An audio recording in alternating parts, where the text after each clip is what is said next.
everyone, Nuala McGovern here with you from Dublin. I've just come from the parade of the Easter Rising 1916. You might have met my guest already, Mary McAuliffe, Dr. Mary McAuliffe, who's written about the 77 women of the Easter Rising. They're actually very little known, but today they are taking the time to talk about the flag, to talk about the proclamation, and also about the women of the Easter Rising. So now if you have a question, do just pop it up now and we will try and get to it as soon as we can. Some questions have come in already. I want to start with Charles Hegarty. He said, actually I want to start with Rick Murray. He says, where can I find a list of civilians that were killed during the Rising? Believes his great-grandfather was among them. How many civilians were killed during the Rising? About 250, 300 civilians were killed during the Rising, and Glasnevin Cemetery online have a list of those who were killed during the Rising, civilians, rebels and soldiers. So you can go there and find names of those who were killed. So that's for Rick. And with that, somebody's asking how the weather was. Well, actually, we were so lucky. It was blue skies, the most gorgeous day for Dublin, which showcased it. The ceremony ended and then the rain came down, so we've just come into the hotel here to be able to speak to you about the Easter Rising. With that, with the civilians that were killed, just give us some of the figures as well, Mary, that there was around the Easter Rising. Some people may not be completely familiar with it. Well, actually, it was a very small rising in the context of the Great War, which was going on, and of course hundreds of thousands of men and women were involved in that. In Dublin, you had maybe 1,500 rebels. Of them, 300 were women. You didn't have a lot of soldiers in the city at the time because obviously only a small force was remaining in the barracks. Most were deployed on the Western Front. By midweek, however, about 30,000 soldiers had been deployed to Dublin. So you had a huge disparity in the number of rebels and the number of soldiers who came in to put down the rebellion. Are the civilians also celebrating Easter Sunday? You know, it's been a mixed bag, hasn't it, Mary? I mean, people are out there, they are commemorating the 1916 Easter Rising. I just want to check that everybody can hear us okay as well. I heard some said they weren't hearing us that well, so I've just changed the mic setting a little bit. If you guys that are watching can let me know, that'd be great. But there has been some mixture really about this word celebrate or commemorate. Can you talk to our viewers a little bit about that? Well, I think for most people it is about commemoration because of course it was a violent uprising. People were killed, including mostly it was civilians who were killed during this, and the centre of Dublin was devastated by the response. It was bombarded and obviously it looked like a city that had been in a war after the Rising ended. So what we're doing is we're commemorating as a nation because of course this Rising was the foundation or the beginning of the foundation of our independent state. And particularly we're commemorating, as you said, those who participated, the proclamation of independence, which was read on the first day of the rebellion, and the flag, the tricolour, the green, white and gold, which for the first time was raised over a public building in Ireland and is now our national flag. Just reading some of the comments coming in. Interesting, Daniel Herke is bringing up that the English really British forces, that they were at a low ebb, because the context for this, and if you're just tuning in, you're very welcome. This is Mary McAuliffe, a doctor who's written a book called 77 Women. Fascinating. I'm Nuala McGovern, and we've just come from the commemorations that have been taking place on the streets of Dublin, just outside where we are. Also want to say hello to Delaware in the United States checking in, and also Brazil. Good to have you. And we have Chile. Do let me know where you're getting in touch from, and good to have you with us on this Easter Sunday.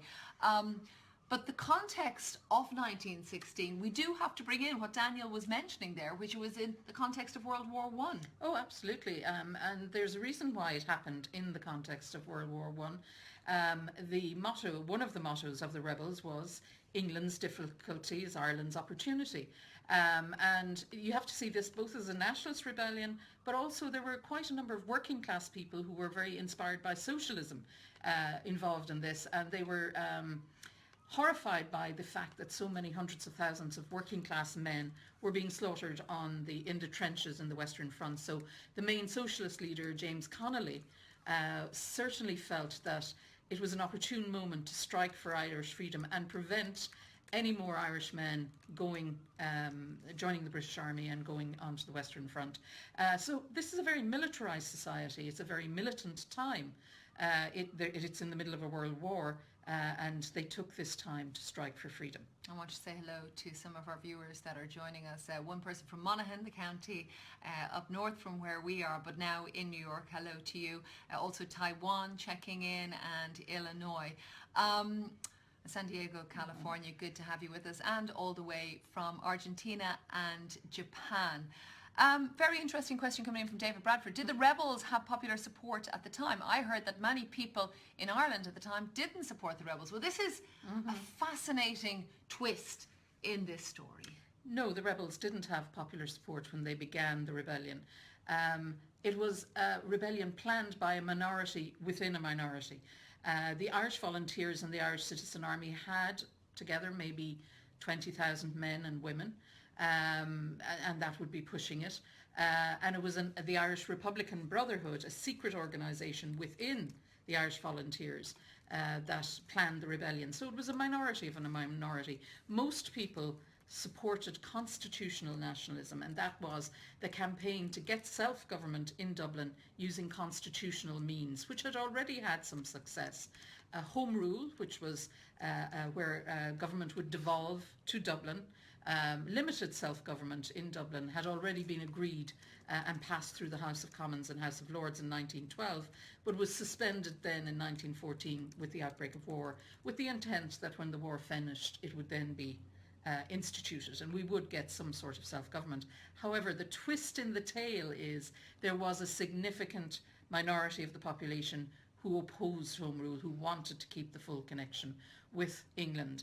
And so you have two armed militant militias, the Irish Volunteers set up to ensure Home Rule happens, and the Ulster Volunteers set up to ensure that the link with Britain is kept.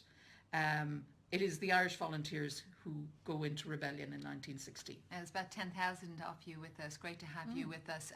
Pakistan, I see you're checking in. Texas, Ireland and India, Suriname and Singapore and Nepal and Canada. And then I saw Sligo. That's County Sligo here in Ireland. Well, wherever you are, a very happy Easter to you if you're celebrating, and thank you for checking in as we talk about some of the historical details of this fascinating story, because it is something that has captured the imagination of every person I've met on the streets here, whether they are a tourist, somebody who has moved here perhaps from another country, or indeed the Irish themselves. But there was one of you that was getting in touch there that said 77 women, ? Because Dr. Mary McAuliffe's book is about 77 women. So our poster didn't know who these women are or why he or she should know them. Well, they are the 77 women who were arrested after the Rising. They are female rebels. About 300 women participated as rebels. Most of them got away just before the surrender. They were asked to leave the rebel outposts by the male commandants, the male leaders, because the men knew they would be arrested and put in prison, and they wanted the women to be free to carry on the work of, I suppose, republicanism. 77 women didn't leave those outposts and they were arrested. So we use the 77 as a lens to look at what women did during the 1916 Rising. Tell us one of the stories that really, and our viewers, like that really stuck with you, or something that they may not be aware of, because a lot of this history was unknown. For me, even an Irish woman growing up, going through the Irish school system, I wasn't aware of them. Well, what came out of it was very, very interesting. There are the middle class leaders, the middle class women who were educated, who had been involved in feminist activism, who were socialists, who were motivated by all sorts of different things. What I really enjoyed about doing research, though, was seeing the young working class women who participated. Their names have never been put into the history books. Women like Rosie Hackett, who 2 years ago, the new bridge over the Liffey in Dublin was named after her, born in the tenements in the very poor areas of inner city Dublin. A Jacobs factory girl, she worked in the biscuit factory making Which biscuit. was one of the key sites that was taken That was taken over by in the rebels 1916, in yes. 1916. She participated in the Great Strike of 1913, a 6-month-long strike where the workers of Dublin were locked out by their employers, 20,000 of them, for wanting to unionise. She never got her job back. She remained a political activist, and she participates in 1916. And what I really love about Rosie is she was 4'11". Oh, a feisty woman. They are incredible when you read the history. So 77 Women is Mary McAuliffe's book. Some more people that are getting in touch. Let me see now. Afghanistan, Thailand and Malaysia. Good to have you with us. I'm also seeing a comment coming in from Seamus Warren. He says, is it true that many of the leaders within the movement were not possibly Catholic or Irish? No, most of them were Catholic and Irish. There were a few who were Scottish. James Connolly was born in Scotland.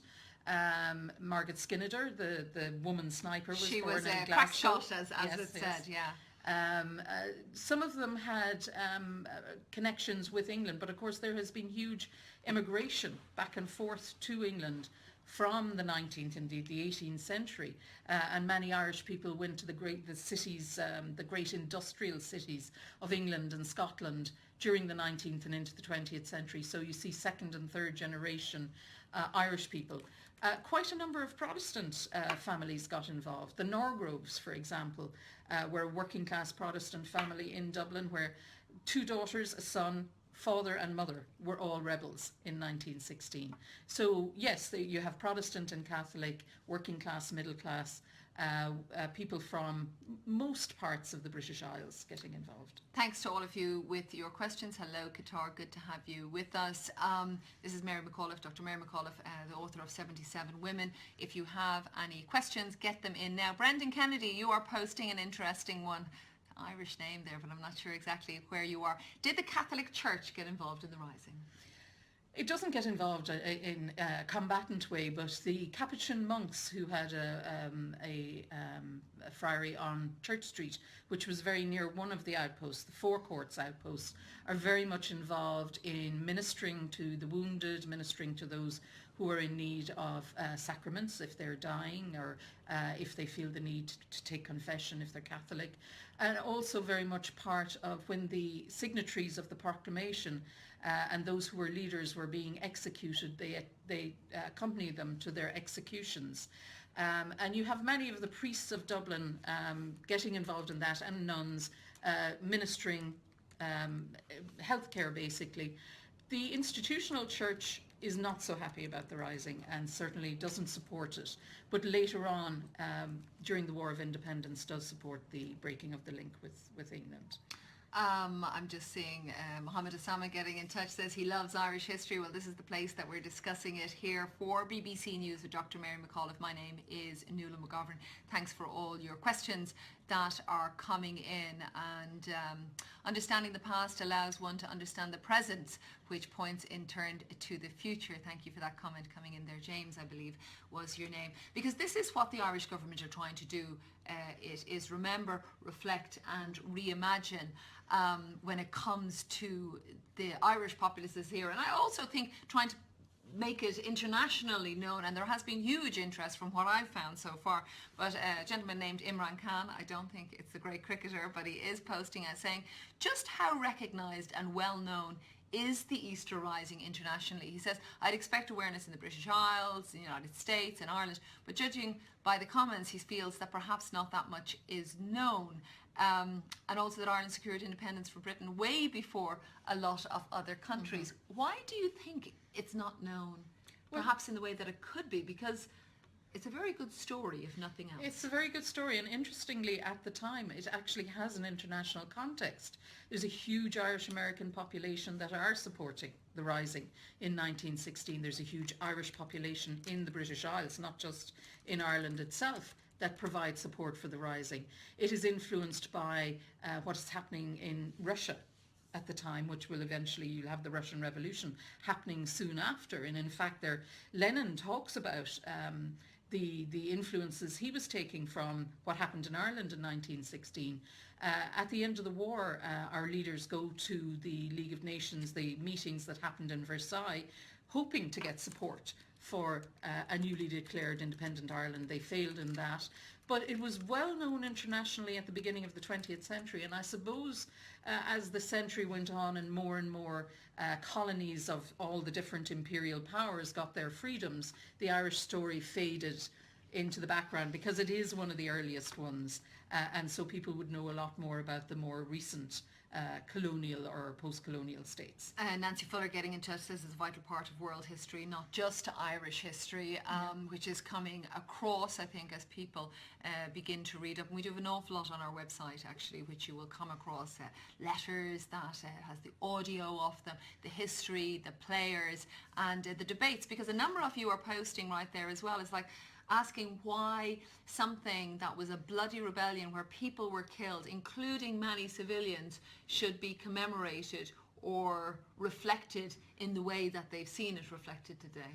Well, I suppose you have to see what was Easter Rising was about. It was about a people striving for self-determination and independence. It was about a sense of Irishness, a sense of Irish identity. It was about a young generation having lost the patience of the more moderate politics, I suppose, of their grandparents. And it was about the proclamation of independence that was read on Easter Monday 1916, which guaranteed in this new imagined republic full and equal citizenship for all the peoples of the new Republic of Ireland that they hope would come into being, men and women. Protestant and Catholic. It promised that the land of Ireland would belong to the people of Ireland. It promised much in the terms of social justice and equality. And why the people of Ireland are reflecting on that today is asking questions like, 100 years later, have we achieved that? Yeah, I definitely found that going out on the streets. People felt there was work to do, but that it was a very modern document, the proclamation. Yes. I just thought you might like to see this. This is some of it. I just brought this. I know you probably might see it reversed. But I see everybody walking around with it. It's in their bags. It's really become a thing that people have become familiar with. School children have got in touch with as well. Tara Schill and Adrian Tang say thank you very much, Mary. I want to say that as well. Mary McAuliffe for giving us that behind the issues, exactly some of the thinking at the time, and where was the proclamation read? The myth is the steps of the GPO. There are no steps in front of the GPO, the General Post Office, but people say that. He says,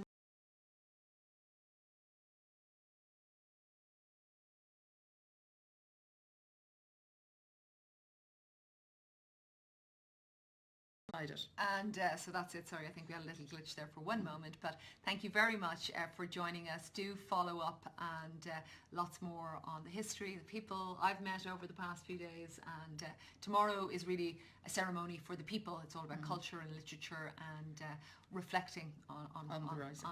Yeah. Bye bye for now.